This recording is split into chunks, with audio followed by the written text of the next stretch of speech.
Assalamualaikum warahmatullahi wabarakatuh.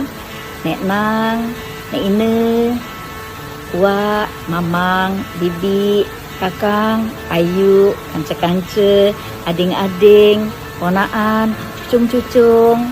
Harapan dan doaku, keluarga besar kita di Dusun Laman dalam keadaan sehat-sehat dan selalu dalam lindungan Allah Subhanahu wa Ta'ala. Bertemu lagi kita, aku Insinyur Sri Meliana, anggota DPR RI dari Partai Gerindra yang mewakili keluarga besar kita di Sumatera Selatan, khususnya di Sumatera Selatan 2, di OI, OKI, Oku Timur, Oku Selatan, Muara Inim, Pali, Rabu Muli, Lahat, Pagar Alam, dan Empat Lawan. 10 hari yang lalu, akulah datang dan bercerita tentang virus wabah corona yang sedang melanda dunia. Saat ini aku datang lagi bercerita untuk hal yang sama. Bukan untuk membuat kita gegak, tapi untuk membuat kita keruan. Semakin keruan dengan corona ini dan semakin waspada supaya kita tidak ketularan.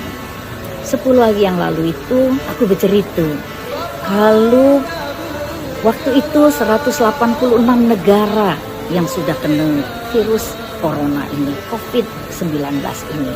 Saat ini 203 negara yang sudah terjangkit. Lah 1 juta lebih, hampir 1.100.000 yang sakit. 59.000 lebih yang lah meninggal dari seluruh dunia. Walaupun yang gaduh ada sekitar 228.000 yang gaduh. Jadi dalam 10 hari ini di seluruh dunia lah bertambah lagi 17 negara yang terjangkit. Lah bertambah 800.000 yang terinfeksi.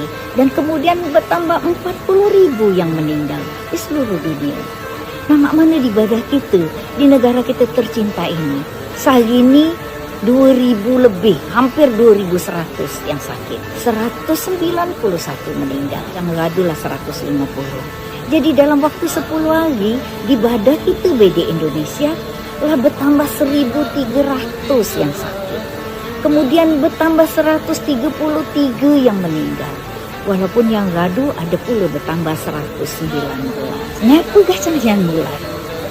Sedih hati kita gacang menular. 10 hari ribuan yang lah meninggal dan ketularan.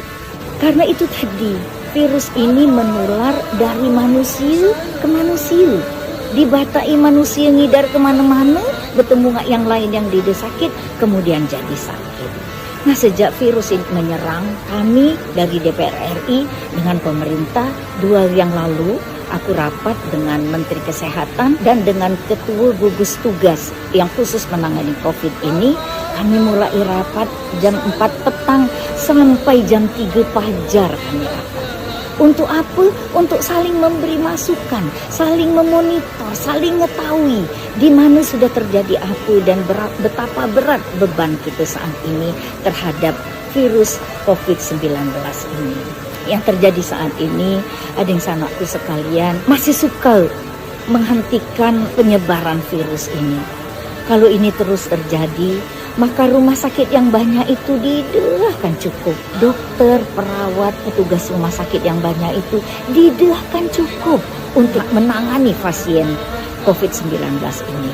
Sebagai informasi, sampai hari ini hampir 20 dokter ahli yang meninggal gugur dalam tugas. Kekerihan, tertular, kemudian meninggal dalam tugas. Ditambah lagi perawat-perawat lama itulah pula. Nah, untuk mengatasi masalah ini, maka DPR dan pemerintah membuat banyak aturan. Ibarat berperang, dek pacak cuma dengan senjata baik. Harus banyak tenteranya pula. Nah, siapa tenteranya? Itu seluruh rakyat Indonesia. Milu berperang melawan corona. Mana meranginya? Jangan biarkan kita ketularan. Kita harus jaga diri kita masing-masing. Jangan sampai tertular virus COVID-19 ini. Supaya dia tertular, macam mana caranya? Kita harus mengetahui dulu macam mana cara virus ini pindah dari jema yang satu ke jema yang lain. Jadi virus ini hidupnya di dalam badan penderita. Nah, waktu jeme yang sakit itu iya, maka dia akan memercikkan lendir dari iaknya itu. Nah, iaknya itulah, lendir itulah yang mengandung virus pula. Ranciannya itu pacak mencapai 1,5 sampai 2 meter dia merancik. Jadi kalau kita bertegak di parak jeme sakit dan iak kurang dari 2 meter, maka kita akan terkena pula virus itu. Maka kalau dia kena pintu, kena meja, kena kaca, kena plastik, maka virus itu pacak hidup 3 hari di situ. Kalau dia kena kertas, kena kardus misalnya, di pasar itu kena kardus, maka dia pacak hidup sehari, 24 jam di kardus itu. Sehingga kalau ada jemaah lain yang terkecak dengan pintu itu, terkecak dengan kaca itu, maka menempellah virus itu ke tangannya. Nah, virus yang di tangan kita ini pacak hidup lama. Nah, kalau kita bersalaman, awak tangan kita tertempel virus. Waktu kita bersalaman, maka virus itu akan ngalir pula, tertular pula ke kanca kita yang kita salami tadi. Sehingga dek kena uji pemerintah bersalam-salaman. Karena salaman itu pacak mindah ke virus kalau tangan kita itu ada virusnya. Nah, kemudian virusnya di tangan kita ini tadi, yang lekat tadi, untuk kita dewe ini, kalau kita ngecak ke mulut, ngecak ke dahi, ngecak ke hidung, ngecak ke mata, maka virus itu pacak masuk ke badan kita. Melalui apa? Melalui rongga mulut, rongga hidung, dan selaput dari mata kita. Dia pacak masuk dan dia mengendap di badan kita. Di situ dia pacak lamu. Entah apa kita duluan ngalah ke virus, apa virus duluan yang ngalah ke manusia. Nah, karena itu kita dilarang bersalam-salaman, dilarang bertemu di badarami, dilarang ke kalangan, dilarang sedekah, dilarang buat acara, dilarang kudai. Kalau pacak jangan puluh kilil, jangan ke barami di rumah. Baik kalau pacak. Ke depan ini kita akan menghadapi Ramadan, menghadapi Idul Fitri. Biasanya yang di perantauan nak balik kalau Ramadan dan Idul Fitri. Tapi khusus yang sekali ini pemerintah menghimbau kita jangan balik kudai. Jangan berpindah dari tempat kita mainnya lagi. Kalau kita di kota besar macam Jakarta, macam Palembang atau kota-kota besar lainnya, itu sumber virus. Banyak jemaah sakit di situ. Tujuan dari pelarangan itu supaya kita dari tempat yang terjangkit wabah ini didembatai virus ini ke dusun laman kita.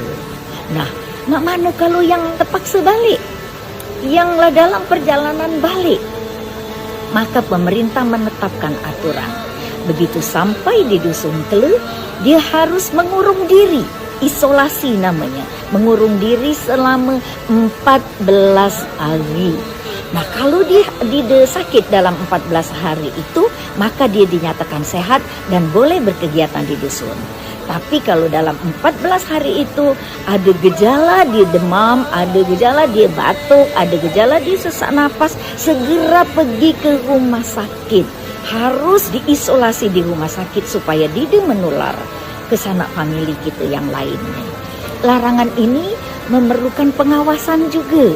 Pengawasan oleh ading-ading RW, ading-ading RT, ading-ading kades, kadus, kinai di dusun itu. Kalau ada yang terlanjur balik, maka istirahat 14 hari di rumahnya, jangan ngeluar kudai. Dia usah nak dilarang dia balik.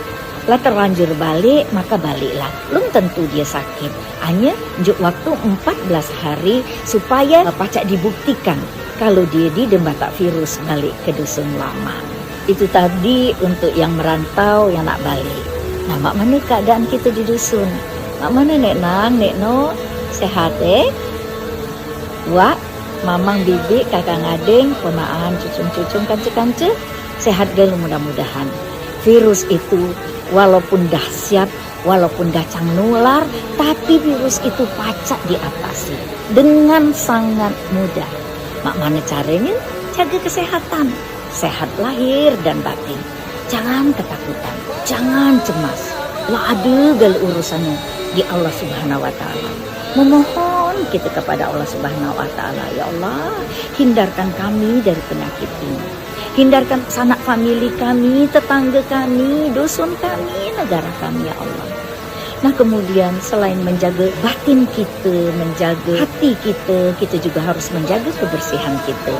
Makan nilu, cara dusun. Aku rindu tulah makan teruk, makan tirau, makan terung, dan lain-lainnya. Nah, yang paling penting, virus itu mati karena sabun. Nah, kalau kita tertempel tangan kita oleh virus tadi, gacang-gacang berbasuh tangan. Sak di mana kina, sak di luar rumah, udah belanja, udah bermasak, udah apa kina, gacang-gacang basuh tangan. Udah bersalaman, seandainya terpaksa, gacang-gacang basuh tangan. Virus akan terbunuh oleh sabun. Nah, kalau virus di tangan kita terbunuh oleh sabun, maka kita sehat, bersih. Pacak ngecak ke dahi, pacak ngecak ke segala macam. Asal piara, jaga tangan kita untuk selalu bersih. Rajin-rajin berbasuh tangan dengan sabun di air yang ngalir, dipancu. Nah, basuh tangan kita. Nah, itu satu-satunya jalan untuk membunuh virus itu sebelum kita nyuapkannya ke mulut kita, sebelum kita ngusapkannya ke dahi kita, sebelum kita nularkannya dengan lain. Mudah kan? Nah, itulah yang nak aku sampaikan. Kita bersaati bersama-sama pacak kita memerangi virus corona ini. Banyak lagi cerita aku akan terus monitor dan akan terus balik dengan cara macam ini. Menyambangi sanak famili di dusun Laman dengan cara yang sama. Kalau ingat, dengan salam sehat dari Insinyur Sri Meliana, anggota DPR RI dari fraksi Gerindra. Jangan lupa, sehat dimulai dari saya. Wassalamualaikum warahmatullahi wabarakatuh.